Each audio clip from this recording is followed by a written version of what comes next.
Zdaj, jaz sem že v prejšnjem podcastu, sem šla mečkam bolj tako, bom rekla, računsko skozi vse tele zadeve in smo pogruntali, smo prišli do tega, da nekje 4 do 5 delovnih dni na mesec rabimo za to, da delamo vse tele zadeve.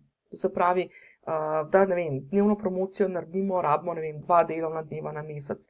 Da naredimo tedensko promocijo, rabimo 1 do 2 delovna dneva na mesec. Da pripravimo, ne vem,